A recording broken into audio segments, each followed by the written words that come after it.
Hello and welcome to Cartoonist Kayfabe. My name is Jim Rugg. I'm Ed Piskor. I'm Tom Scholey. And special guest today, Warren Bernard. Hello, Warren. And coming from your collection, we're going to look at this handicraft guide to cartooning. But before we do, Ed, tell us about Red Room. Murder on the Dark Web for Fun and Profit, Jimmy, is the name of the game in the Red Room universe. There are 4 issues on the stands as we speak, including that free Comic Book Day comic. Every issue completely self-contained, so if you get your hands on a comic, it is a complete story. I have the free Comic Book Day comic as a PDF on my Patreon, patreon.com/Ed Piskor. What do you think of that spread, Jimmy? Man, I see you shaking your head. That is some carnage, Ed. I call it carnography.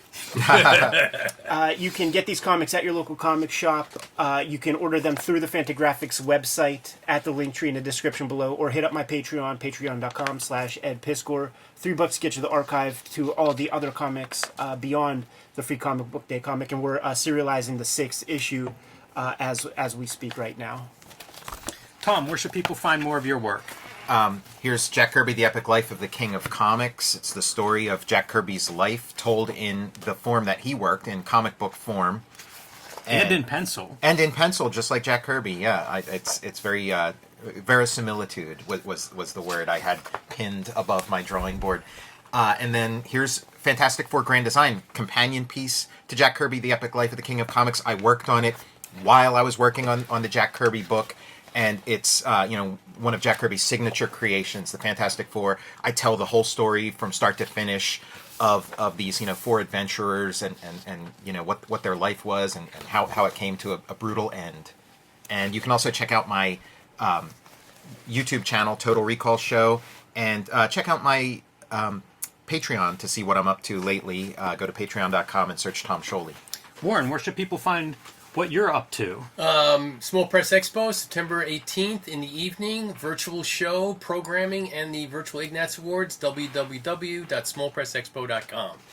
And you can join me on patreon.com/Jim Rugg, where you can download out-of-print, hard-to-find zines and mini-comics. I have about a dozen of those. You can see a lot of my original art, scripts, and how I make the comics I make. And I'm showing off the world's first blacklight comic, Octobriana, 1976, because Stuart Ing Books is now selling these, one of the few places where you can find this book currently. So check that out if you missed the Kickstarter last summer. All right, we are here today to look at this handicraft guide, number 9, cartooning for use of U.S. Armed Forces personnel only. Some dangerous information in here if it gets out to the civilians, I suppose. They also didn't want the Nazis to get it. Yes. If this falls into enemy hands, we're fucked. You have to throw it away, Nazi. You have to eat it if you get caught with this. So I don't know how this actually got on my radar. I'm constantly looking at weird comic stuff, and somehow this shows up, and I start going down a rabbit hole looking for this, and find that it's part of a series here. Warren, what do you know? I know virtually nothing about this except the Army thought it was something worthwhile to produce for servicemen. Well, actually, there was a couple of really good reasons for doing this. So this is done by the Special Services Division, which is the morale division. So anything that went out there, for instance, in terms of sheet music, in terms of films and stuff like that, this was part of a series that they put together for distribution to Army posts all over the world. That they had a couple of main purposes for people to learn carpentry and bookbinding, things like that. One, they needed to deal with people who were wounded and give them something to do while they were recuperating. 2, they were dealing with the shell-shocked guys that needed some kind of work thing to keep their minds busy, to help them get over shell-shock. Then the third one, because this was done towards the end of the war, was to help prepare some of these guys for re-entering the workforce. So this whole series of things were developed. They had kits that went out. They had advice about how to get local supplies to supplement what each one of these 10 things were doing. So it went out. It was, I don't know how well or unwell it did. That wasn't in the histories that I read, but it was there to go ahead and help, because remember, these are all combat guys, all right?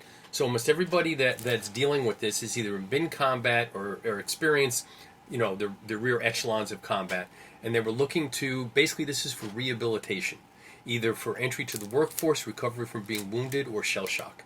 It's interesting, man. Don't work on car engines or something that is more sort of pragmatic in a space when you come home. Well, learn some cartooning. Well, no, but if you think about this is all craft stuff, all right? And it's very hard to teach mechanics when you're sitting in an army post in France. So these were all things that you could go ahead and gather up the materials very, very easily, and they actually shipped some materials out to these various army posts. So there was a time where doing crafts was thought to be rehabilitative, and that doing crafts leads you to other things, and they also taught a lot of this stuff in schools. So this was their attempt to go ahead and come up with some kind of a program to help, in the first two cases I was saying, these poor guys who either wounded or have shell shock, if not both. And that's what this series was all about. That's so interesting, and given here we are 75 years later, and I feel like there is a conversation that happens now about working with your hands as a way to, I'm not to find satisfaction, to break away give from yourself screens, a little to have purpose. a tangible result after Yes. a couple of hours of doing something. It is funny to me to read this and think of these. Craft is an interesting word too. I don't know that we use that anymore. Like it's part hobby. It may be a vocation. Some of these things would have been a vocation for decades. Things like sign painting. In the case of lettering, bookbinding, printing. Some of these skills are something you could do professionally. Yes. But it's this like in between piece. And then the other thing is, if you're worried about say PTSD or something, not sure about the axe craft. That might be one to think about. But interesting to see cartooning in this context, because a lot of I have some of these old cartooning guides and books Yes. on how to do comics, and often they start with 3 or 4 pages of list of things that you could apply these to, in Right. terms of a profession. And some of these things, braiding and knotting, probably less so. Very useful in a lot of industries, but not necessarily a trade that you would be known as a guy who can tie knots, Right. And be able to make a living. Unlike, you could sell your cartooning, or so a lot of these courses would lead us to believe in the 40s. But definitely a lot of outlets for that. So I figured, maybe flip through here. And the other question that I have, and any of you might be able to, recognize some styles in here, is I wonder who the artists are that put this together, because we know Will Eisner goes through some military service, Stan Lee, Jack Kirby, Bill Malden. A lot of great cartoonists went through the armed forces. Okay, I can tell you that none of those are in this. Okay, so I'm very certain of that because of No cameos from any no superstars. cameos. Because Malden was in Italy. He was doing something totally different for Stars and Stripes. Eisner was with the ordnance part of the United States Army doing Joe Dope. Mm-hmm. So he also had nothing to do with this. I don't know where Stan Lee was. Stan Lee was doing like venereal disease handbooks, and he always talked about that. So I think if he wrote like a how to make cartoons pamphlet, he would have told us about it. Yeah. I feel like this is not a bad thing to include with the venereal disease cartoonist. Yeah, and reading through some of these things, they're trying to go ahead and help these people. Cartooning is definitely venereal disease prevention. There you go. The tools, I think it's interesting to see like Gillette pen nibs listed. Sometimes I'll go onto eBay and look for these vintage pen nibs because they're of a higher quality of metal and craftsmanship. And the Gillette, a pen nib that you can find older cartoonists talk about. And this is all, there are courses by Charles Kuhn and some others that were much more cartoony in nature, and this is very similar to those courses that had preceded this. A lot of them were more illustrative in nature, like the Landon School. When you looked at their, the things they gave you for their assignments, they were much more illustration than they were cartoons per se. But this is very cartoony. This feels like something that would be on Chris Ware's radar. Just some of like the design work of these pages. Yeah, really nice lettering, throughout this, and nice drawing and design throughout this stuff too. Some of these caricatured faces remind me of Fletcher Hanks. Not thinking that this is Fletcher Hanks, but you see some of that. Like the caricatures were a little meaner, I think. Well, and this whole thing was actually very well drawn and very well designed. These are very fun. Yes. Like the cartoon, all these faces. So are Whoever excellent. did this was really good. Some of this cartooning is Eisner-esque. So I know like he was stylistically touched a lot of people. Funny what gets like called out. You have a section on nose and ears. That amuses me because we have seen so many of these. So where it varies from the typical, how to make comics stands out. And And also, stay right here. So one of the things, if you ever, I got into one old cartoonist archive, and they all had a morgue. And so in their morgue, they would have either a folder or pages in a book where they had cut out faces, different kinds of faces. Like, for instance, I have 2 pages that are nothing but Uncle Sam. Another 2 pages that are the Republican elephant. Another 2 pages, Democratic donkey. And so back then, that's the way they gathered up their visual information, was to cut it out of magazines and newspapers and do exactly this kind of thing. Charles Burns' dad. You know, Yes. in that studio art book, we see a couple of page excerpts of that, and it's the same thing where it's arranged all by, you know, it might be women's profiles, you know, and it'll be a bunch of different cartoonists, Right. and you can see cut out of what look like the comic strips. And that's what this in particular is very reminiscent of. By the way, this hats piece, I feel like I can definitely use this. Yeah, that's useful. It's the first piece of instruction, and what we're talking about is like, you know, you got to draw through the hat and to you know, get it on the head properly. This is like the first like real piece of instruction, but it's nonverbal. It's interesting. Like, we're seeing a lot of examples, and you have to extrapolate for yourself. I like how the hats are dated. That's really helpful too, of like what era, because they know better back then of what an out of style hat and what an in style hat It's is. interesting you say that, because now, like with retrospect, it doesn't matter. It's like you draw this kind of hat for like the 40s. Yeah, exactly. Like this 1938 hat, you could have a guy in like 1950 wearing it. Yeah. Cars are the perfect one for that. I feel like people still draw Yeah. cars that are 45 years old. Now, and also on this, you also see that in 1940, then all of a sudden you're in the war, 1942, and you're just some schlub corporal. In 1944, you're You've an moved up officer. the ranks, yeah. So there's a story being told in there. And now hopefully at some point you're back home. You're back home, right, exactly. So you can see this was done at the end of 44. I love their notes too. You know, invent some of your own. All these notes, I think, are pretty good. If you're Yes. you know, if you're recovering and you're working on these in your bed, pretty encouraging in that way. Yeah. Like I said, this was a fun booklet to go through. You know, this is your staple that you would see in almost every cartooning book I've ever seen. The kind of body proportions and anatomy, the action stuff. That's what. The more of these I look at, the more you see that commonality. You know, Yeah. I mean, it's 90% of the same information, which leads me to the point of there's no shortcut for this stuff. You know, it's Right. almost like these are your fundamentals, and you're not going to find the magic book that has a way around those. Like, you just have to do the work. And This is the magic book. Sometimes like you see different versions of like this kind of construction, and like one of these can really click for a person. that's true. But it's all, you know, the same basic kind of thing. But like sometimes one piece would just make a little bit more sense to the way a person thinks. I like the muscles. Sketch the men in the shower or barracks. I don't think that's going over very well. Just staring at the guy in the shower. I don't know if that's the best advice. There are some things in here that are idiosyncratic, okay? A lot of emphasis, though, on sketching everything around Yes. you and just drawing everything. And I mean, that's the advice, you know. Now, look here, racial symbols. And so, now mind you, I'm going to hide this one just for a second. Those aren't races, those are countries. And then you have that. Well, the one here in the corner is not too good either. Not too good either, right, exactly, yeah.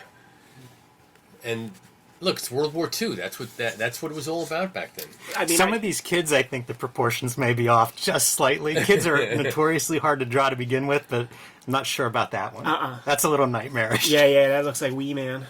Maybe do a little more referencing on the kids if you're trying to do a kid strip.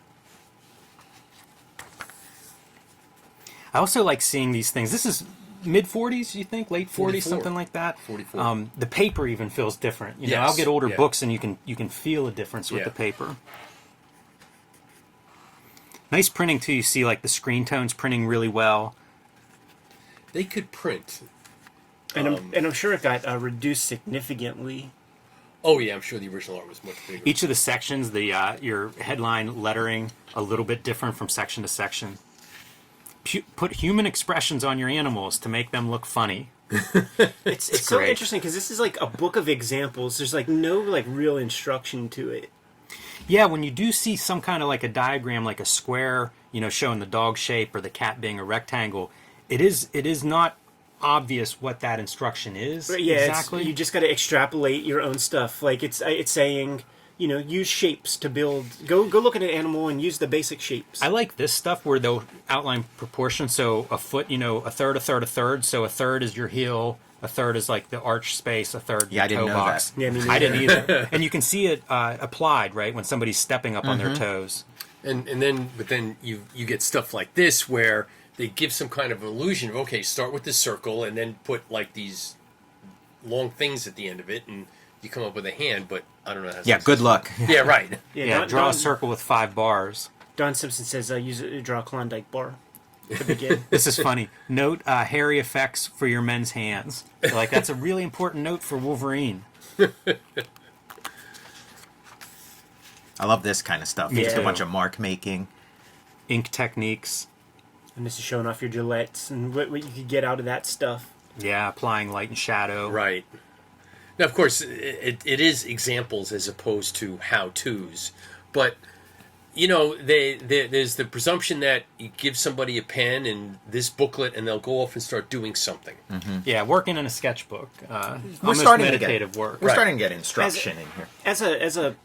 As an adult, I think this works way better. Like a kid couldn't use this thing to any great effect or whatever. They need a little bit more hand holding and instruction, but you know, as a functioning adult, you could look at this and see what they're trying to tell you at least. I also think sometimes for this kind of stuff, it is a lot of, you just need to go out and do the time of drawing Yeah, this just stuff. do it. Yeah. This makes you aware of things, right? Like think about shading whenever you're out drawing somebody, or think about the drapery and the wrinkles, you know, things to look for and to be conscious of. And certainly lots of books on drawing instruction out there. So if you pursue this, maybe you get a little more in depth somewhere else. This is just very much a survey. Well, and also they had to keep these things small so they could keep it in their pockets or in their backpacks or what have you. So it's not like they could put out these big tomes of, you know, like the federal school stuff. You just can't do that. Yeah, it makes me wonder, like, I'd like to hear the 4-year degree cartooning person rebut why this is it's not enough here. There's a little bit more to it than that. This is pretty great, though. Some notes on composition. I mean, they cover a lot of ground. Perspective. You know, we talk about textures often, especially when we look at some of the cartoonists, say, out of the 50s and 60s, where it seems like, or, you know, like textures to represent all of these different things, where it's like, visually, how do you do water, or, you know, leather, or hair, or any of these things, grass. You know, and it's often just a couple of different mark pattern variations. You know, you have 3 or 4 of these textures that you can apply to then generate this kind of stuff like a water effect. This looks like a crazy cat building. Maybe it's what Kinda does. landscape And this is how you know Eisner didn't have anything to do with the construction of this book. Well, and also one of the things we need to keep in mind here is that if you think about this book, this is strictly dealing with single panel cartooning. There's nothing in here about sequence. There's nothing in here about any kind of narrative. This is because at that time, single panel cartooning was huge, was absolutely huge. You had Saturday Evening Post with they had 3 million people reading it every month, and with single panel cartoons in there. All the newspapers had single panel cartoons, both political and single panel humorous stuff. So that was really a big thing back at this point in time. And there's nothing in here about narrative. Yeah, crawl, walk, run. Learn to draw this kind of stuff, and then figure out how to apply it later. Yes. I will say they're covering a lot of ground in perspective. Foreshortening, you know, horizon, vanishing points, like it's there. You know, we may want a little bit more instruction on it, but that's some fairly complex ideas that they're covering there. And then I think of, you know, servicemen probably looking at something like Bill Malden and Stars and Stripes and things for those single panel, you know, having a big audience for this book. You get a lot of bang for your buck in here, like just like a consolidated It information. is shrunk down. I've seen pictures of this on a screen, so I didn't really know how big it was. It's a lot of information on one of these pages. Has that real like Fleischer Brothers kind of style to it? Yes. Even the variation on a page where you're getting, you know, your night scene with silhouette. It's a lot of visual interest on a page like this. Car off the ground, you know, all the wheels off the ground showing speed. I feel like that whiz is the sound effect. Everybody who's done more than 2 or 3 comics, you do the whiz sound effect somewhere. Well, Warren, I'm glad that you dug this out. Like I said, I've been wanting to see one of these things. You know, I'll see a few of them listed on eBay from time to time, but actually getting my hands on this and being able to flip through it is something I've been wanting to do for quite a while since this entered my since I learned about it. Well, so I glad have to look through it. I have to admit that this was one of the more obscure requests that you guys have had. And I was glad I had it. When the second you said it, was like, oh yeah, I think I've got that. And again, and by the way, if you look, Popular Mechanics magazine, Okay. so most probably one of their staff artists put this together. Now, I don't know about the relation between Popular Mechanics Special Services. That would require me going down to the National Archives and digging out blah, blah, blah, because there's nothing there about that relationship between the magazine and the Army on this. But my presumption is that they did it, handed it over to the Army, and then the Army just went ahead and put it out, per whatever specs that the Army gave them. Can't imagine that there are too many copies in such good a shape as this. If it was meant to be put in your pocket and Carried into a war zone or something. Yeah. That One- part seems very true. I One don't of many imagine they're lucky preserving things. them. Yeah, Well, very cool, Warren. Thank you again for bringing this. my pleasure. Kayfabers, like, follow, subscribe to the YouTube channel, hit the bell. We'll notify you when new vids are available. Jimmy, what's out there? Patreon.com/JimRugg. You can download out-of-print zines and mini comics. I have about a dozen available there. You can see my original art, drawings, sketches, scripts, notes, all that good stuff, how I make the comics I make on Patreon.com/JimRugg.